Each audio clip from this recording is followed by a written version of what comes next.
Hi students, this is a very important message. I wouldn't take much time of yours, but please exam में जाने से पहले इस video को जरूर देखें। ये आपका पहला CSCT का एग्जाम है एंड मैं चाहूंगा कि ये आखिरी ही हो, दोबारा कभी नहीं देना पड़े। तो एक्साइटमेंट में इन कुछ इंपॉर्टेंट चीजों को ना भूल जाएं। नंबर 1, एग्जाम वाले दिन आपको अपने पास में अपने एडमिट कार्ड का, ICSI एडमिट कार्ड का प्रिंट आउट रखना है और साथ ही साथ अपने आधार कार्ड का एक कॉपी अपने पास में रखना है। एडमिट कार्ड को पढ़ना ना भूलें, उसमें आपके एग्जाम का स्लॉट मेंशन्ड होगा, टाइम स्लॉट मेंशन्ड होगा और साथ ही साथ आपका लॉगिन का टाइम मेंशन्ड होगा। उसी लॉगिन के टाइम के अनुसार आप सिस्टम में लॉगिन कर लें। सेकेंडली और मोस्ट इंपॉर्टेंटली आपको ध्यान रखना है कि किसी भी तकनीकी खराबी के कारण, कोई टेक्निकल प्रॉब्लम की वजह से, इंटरनेट की प्रॉब्लम की वजह से, लैपटॉप की प्रॉब्लम की वजह से या सर्वर की प्रॉब्लम की वजह से अगर आपका एग्जाम बीच में डिसकंटिन्यू हो जाता है, इमीडिएटली नीचे दिए गए नंबर्स पे कॉल करें और cscetonlineexams@gmail.com पे एक मेल शूट करें और CC करना ना भूलें ankur.agarwal@icsi.edu को। हर बार एग्जाम खत्म होने के बाद अगले दिन, एक दिन बाद मुझे कुछ लोगों का कॉल आता है और कहते हैं कि सर हमारे साथ कल एग्जाम में ऐसा ऐसा हो गया, इसलिए एग्जाम हमारा बीच में रह गया। तो आप समझिए कि एक दिन बाद अगर आप उस इशू को रिपोर्ट करते हैं तो आप शायद एलिजिबल नहीं होंगे री एग्जाम के लिए और आपको अननेसेसरीली अगले अटेम्प्ट तक वेट करना पड़ेगा। तो इस चीज को बहुत ही सीरियसली लीजिए और इमीडिएटली रिपोर्ट कीजिए इस नंबर पे and at the same time shoot a mail explaining your problem. Moving ahead, आप अपने लैपटॉप को फुल्ली चार्ज रखें। ऑब्वियसली मैं चाहूंगा कि आप एग्जाम देते समय प्लग पॉइंट के पास ही बैठें और डायरेक्ट पावर सप्लाई अपने लैपटॉप को दिलाएं।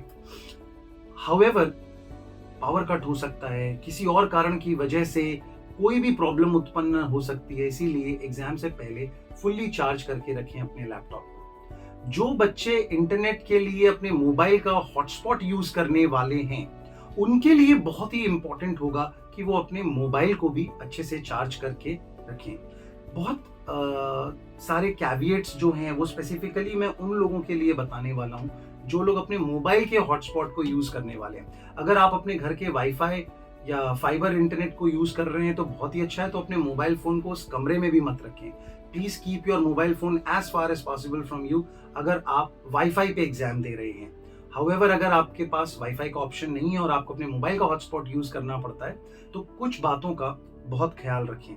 एक तो नेवरदलेस आप कुछ भी इंटरनेट यूज कर रहे हैं, आप एक ऐसे कमरे में, अपने घर के एक ऐसे कोने में बैठिए जहां किसी प्रकार का शोर शराबा ना हो।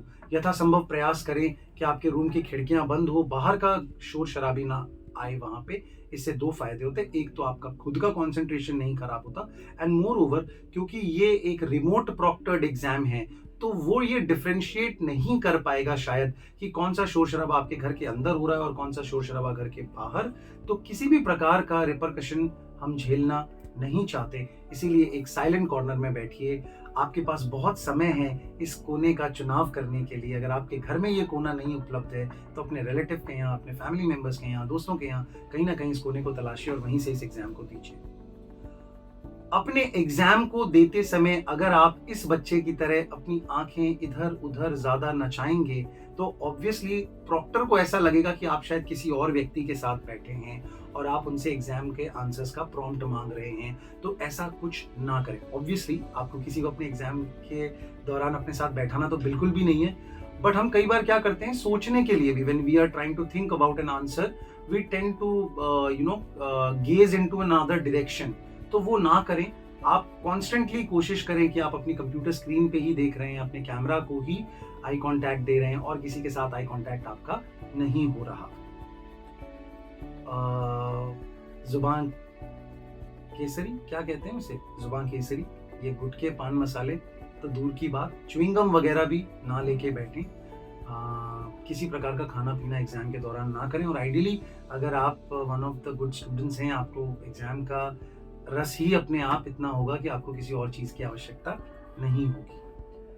वॉशरूम वगैरह से फारिग हो के एग्जाम के लिए बैठें। आप इस एग्जाम के दौरान एक सेकंड के लिए भी कंप्यूटर स्क्रीन से दूर नहीं जा सकते। You are not allowed any loo breaks, any other emergency breaks. तो आप प्लीज अपने इन सारे नित्य कर्मों से मुक्त होकर ही इस एग्जाम को देने के लिए बैठें। एट बेस्ट अगर पानी आपको लगता है कि उसके बिना आप रह नहीं पाएंगे 2 घंटे या 90 मिनट, तो एक छोटी पानी की बोतल अपने पास रख लें। इसके अलावा टेबल बिल्कुल नीट एंड क्लीन रखें। वहाँ पे कोई और ब्लैंक पेपर, न्यूज़पेपर, कोई किताब, कोई प्रोस्पेक्टस, मैगजीन कुछ भी ना रखें। एग्जाम के दौरान आपको कहा जाएगा आप अपने कंप्यूटर को लिफ्ट कीजिए, टेबल दिखाइए, टेबल के नीचे दिखाइए, लेफ्ट राइट, लैपटॉप को घुमा के रूम दिखाइए। तो किसी प्रकार की किताबें, बैग, नोट्स, हमारे एलएमआर, स्टडी मटेरियल कुछ भी प्लीज अपनी टेबल पे मत रखिएगा। अगर आप इंटरनेट यूज कर रहे हैं मोबाइल से, तो अनायास ही आपको अपना मोबाइल अपने पास में रखना पड़ेगा। तो जाहिर सी बात है, कॉमन सेंस की बात है कि आपको अपने मोबाइल को साइलेंट मोड पे रखना है, कोई वाइब्रेशन नहीं, कुछ नहीं, क्योंकि आपको किसी कॉल को उठाना नहीं है। आप समझिए, अगर एग्जाम के दौरान आप कॉल को उठाने जाते हैं तो इंटरनेट कनेक्टिविटी भी डिस्टर्ब हो जाएगी, एंड ऑब्वियसली प्रॉक्टर भी इस चीज को सेंस करेगा कि आप शायद फोन लेके बैठे हैं और आप उसके साथ फिजिट कर रहे हैं। तो किसी कॉल को हमें नहीं उठाना है, चाहे नोन हो चाहे अननोन हो, does not really make any difference. एक छोटी सी टिप मैं आपके साथ शेयर करूंगा। ऑल्दो जियो के 2 GB के या एयरटेल या वोडाफोन जो भी है 2 GB का प्लान पर्याप्त होता है, बट फिर भी सेफर साइड के लिए मैं रिक्वेस्ट करूंगा कि सिंगल डे के जो डेटा बूस्टर प्लान आते हैं 11 रुपए के, 21 रुपए के, ऐसा किसी प्लान से आप उस दिन एग्जाम वाले दिन अपने मोबाइल फोन पे रिचार्ज करवा लें, ताकि डेटा की कोई प्रॉब्लम ना हो, इंटरनेट कनेक्टिविटी की प्रॉब्लम ना हो। देखिए, बाकी हर चीज के लिए हम आईसीआईसीआई को कह सकते हैं कि भाई आपके सर्वर में प्रॉब्लम आई या आपके वेबसाइट में कोई इशू आया, बट आप समझिए कि इंटरनेट कनेक्टिविटी तो एक बेसिक हाइजीन फैक्टर है जो आपको मेंटेन करना होगा। तो इसलिए सेफर साइड के लिए ये 11, 21, 20, 30 रुपए का जो भी रिचार्ज होता है वो आप उस फोन में करवा लें जिसके इंटरनेट के ऊपर आपके एग्जाम देने वाले हैं। देखिए, एग्जाम को आप 90 मिनट से पहले एग्जिट नहीं कर सकते। इवन इफ आपका पेपर पहले खत्म हो जाता है तो भी आपको 90 मिनट तक उस एग्जाम पेपर के अंदर रहना पड़ेगा। आइडियली आपका 90 मिनट में खत्म भी नहीं होना चाहिए। You should be able to read all the questions, revise कर सकें, बुकमार्क करे हुए क्वेश्चंस पे वापस जाके उनके आंसर्स को रिव्यू कर सकें। तो एक अच्छा स्कोर लाने वाले बच्चे को ये वाला पॉइंट इंपॉर्टेंट नहीं लगेगा, क्योंकि वो ऐसे भी 120 मिनट्स पूरे यूज करेगा। बट फिर भी अगर पेपर बहुत आसान लगता है आपको और जल्दी खत्म हो जाता है तो भी आपको 90 मिनट पेपर के लिए बैठना पड़ेगा। ये 2 अगली स्लाइड जो है बहुत ध्यान से देखिएगा कि अगर आप डन पे क्लिक कर देते हैं गलती से अपने एग्जाम में, तो डरने की जरूरत नहीं। वो आपको एक ऑप्शन देता है गो टू एग्जामिनेशन, उस पर क्लिक करके आप वापस से एग्जाम के अंदर आ सकते हैं। ये प्रॉम्प्ट ये बताता है कि शायद गलती से मैंने डन क्लिक कर दिया था, इसीलिए मैं वापस से एग्जाम में एंटर करना चाहता हूँ, मैं पेपर देना चाहता हूँ।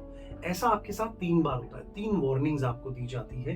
तीसरी वार्निंग के बावजूद अगर आप डन क्लिक करेंगे तो ऑब्वियसली आपका पेपर खत्म हो जाएगा और फिर आप री एंटर नहीं कर पाएंगे। जब आपका पेपर खत्म हो जाता है तो आप एंड टेस्ट क्लिक करते हैं। जब आप एंड टेस्ट क्लिक करते हैं तो भी वो आपको एक ऑप्शन देता है, प्लीज कंफर्म। अगर आप प्लीज कंफर्म पे क्लिक कर देते हैं तो there is no coming back from it. अब आप दोबारा टेस्ट में नहीं जा सकते ये बोल के कि वो गलती से क्लिक हो गया, गलती से सबमिट हो गया। तो प्लीज बहुत केयरफुल रहें। There is no point in trying to make yourself believe कि नहीं मेरा एग्जाम तो बहुत अच्छा जाता है, तो मेरा गलती से सबमिट हो गया था। This is also a part of your preparation. Exam की इंस्ट्रक्शंस को सुनना और उन पर अमल करना भी आपकी प्रिपरेशन का बच्चों एक हिस्सा है। बेस्ट ऑफ लक, अच्छे से एग्जाम को दें, and may you enter CS Executive with a bang. Thanks a lot. Bye-bye.